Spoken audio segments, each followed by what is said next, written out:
un jugador profesional de fútbol que sirve cualquier institución, sea la Cruz Azul, sea otra cualquiera a nivel profesional, tiene que tener un entendimiento sobre lo que es su profesión y lo que representa la profesión de un futbolista. Entonces es una vida saludable que debe ser cuidada 24/7. Y yo te digo de una manera muy clara y sin ningún tipo de problemas de ser crítico.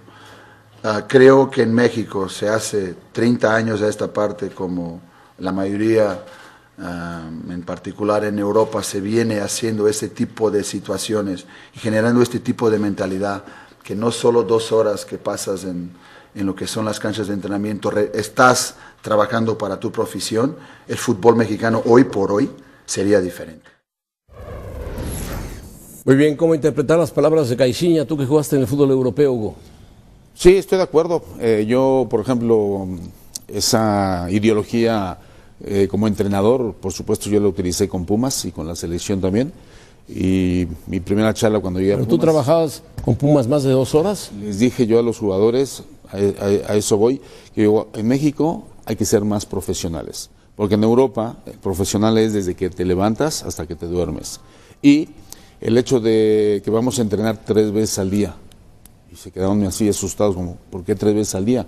Sí, bueno, en la mañana desayunas bien, estás pensando en lo que vas a hacer en el entrenamiento, eso es un entrenamiento. Luego llegas al terreno de juego y haces las 2 horas, hora y media, 2 horas de entrenamiento, y estás metido 100%, y luego por la tarde, el otro entrenamiento es el comer, o el ir al cine, o el ir al teatro, pero pensando en el partido. ¿Y no estudian a los rivales, los jugadores?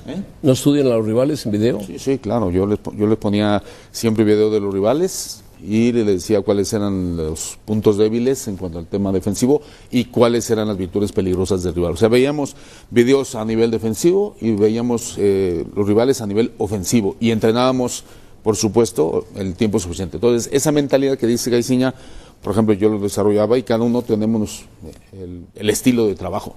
Pero porque hay equipos que han construido tan buenas instalaciones que tienen hasta hotel para que se queden a dormir los jugadores, como el Barrial de Monterrey, ¿no? Sí, no, las instalaciones de ahora, el Monterrey, y comer ahí, Pumas tiene magníficas instalaciones, Tigres, América, Chivas, Santos, sí, eso ya es otra. Santos, maravillosas, sí. Tiene maravillosas. Instalaciones que no existían hace 30 años quizá en ningún equipo mexicano de... Cuando éramos jugadores no había eso. Sí, pero además está la cuestión de en Madrid sí la sabía. La cultura deportiva, ¿no? Que en eso sí hay mucho por avanzar. Así como los aficionados tienen mucho que aprender en cuanto a cultura deportiva, en el futbolista sí hace falta ese profesionalismo de altos vuelos que se ven además en Europa, ¿no? Ese estar sometido permanentemente a un nivel de exigencia mucho más elevado, ¿no? Que hace que los futbolistas también sean más parejos en el rendimiento, creo. Sí, o sea, están totalmente entregados a su profesión los 7 días de la semana, sí, incluyendo los días de descanso. Cultura deportiva, pero a mí me parece que generaliza mucho. Hay en México hoy en día un porcentaje grande de jugadores que realmente se dedican a jugar fútbol y son muy profesionales. Quizá habrá algunos como... Pero no es el porcentaje mayor. Yo creo que ahí está, yo creo que ha avanzado mucho. Ah, sí, claro. Ha avanzado muchísimo y me parece que generalizar no está tan bien, aunque tiene cierta razón. No, tiene mucha razón. Tiene cierta razón. Tiene razón, tampoco es que...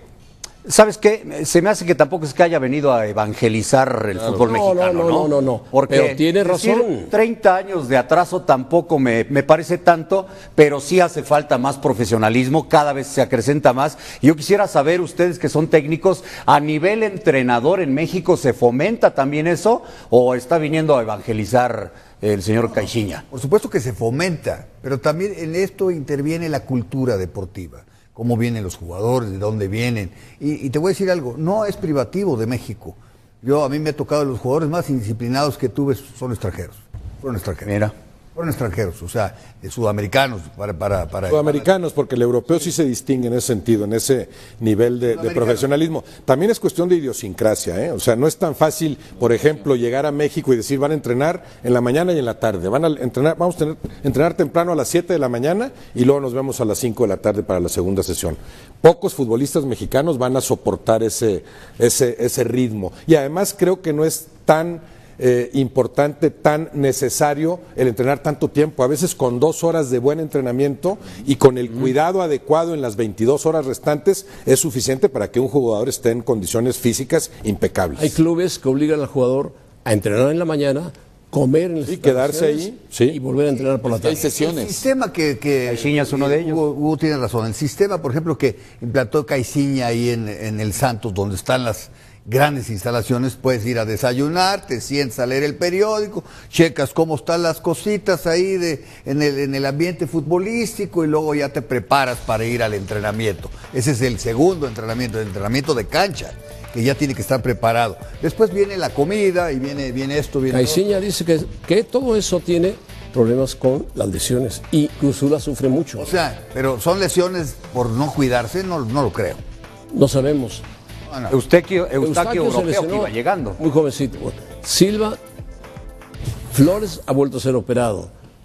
Cuando hay tantas lesiones es parte inherente al juego eso de lesionarse, parte de los imponderables del juego, pero sí, cuando hay tantas en un equipo, tienes que ver si el trabajo físico está siendo el adecuado y si el cuidado de los jugadores fuera de los entrenamientos también es el idóneo. Por supuesto. Pero también lo que le hace falta a Caixinha, no sé si están de acuerdo, es que se informe también qué hacen, cuáles son las actividades de todos los demás equipos. Porque yo estuve en Pachuca, Lo debes saber, lo debes Pumas, saber. en Pumas lo hacen, desayunan ahí, entrenan, comen ahí. Cada vez más y equipos. Pachuca lo mismo, y o sea, ya hay muchos equipos que están desarrollando el cuidado de la Él alimentación. dijo que no era exclusivo de Cruz Azul, que tenía que ver con todo el fútbol mexicano. Pues que se informe bien, porque hay muchos equipos que lo hacen, otros desconozco si lo Él hagan. lo hacía en el Santos y entonces esto es como una nueva forma de trabajar. El problema, por ejemplo, que a mí me tocaba estar en el Morelia, por ejemplo, que te puedo decir que nada más teníamos una cancha de entrenamiento, no había instalaciones en ese nivel. Entonces tienes que apelar a la buena cultura deportiva y a la buena educación de los jugadores para trabajar. Eso es lo normal. También tiene que ver con los recursos con los que cuente la organización en ese momento para poder implantar este tipo de cosas. Eso es Sí, que no son nuevas. Cuando como estabas bien en dice Veracruz, Pietro. ¿entrenabas por la mañana muy temprano o por la tarde? Yo entrenaba en la mañana muy temprano. Por el clima, ¿no? La situación del clima. Entrenaba temprano de 9 a casi hasta 12:30, 1 de la tarde. A mí me gustaba entrenar bastante tiempo, 2 horas y media, 3 a veces. Son metodologías distintas de cada entrenador. En la mañana había días, martes y jueves, por ejemplo, cuando no había partido entre semana, se entrenaba 2 veces, en la mañana y en la tarde. Y por ejemplo en Veracruz no había canchas de entrenamiento, teníamos que entrenar en el estadio. Entonces en el estadio no están las instalaciones para quedarte a comer y a desayunar. Tienes que apelar como entrenador y la organización también al cuidado de los jugadores. Y ustedes saben que en Veracruz no era tan sencillo ese tipo de cuidado. Pero un buen porcentaje de jugadores mexicanos son profesionales, ¿no? Es el crecimiento del futbolista, tiene que crecer, como crecen los directivos haciendo buenas instalaciones. Claro. Bueno, así que no viene a evangelizar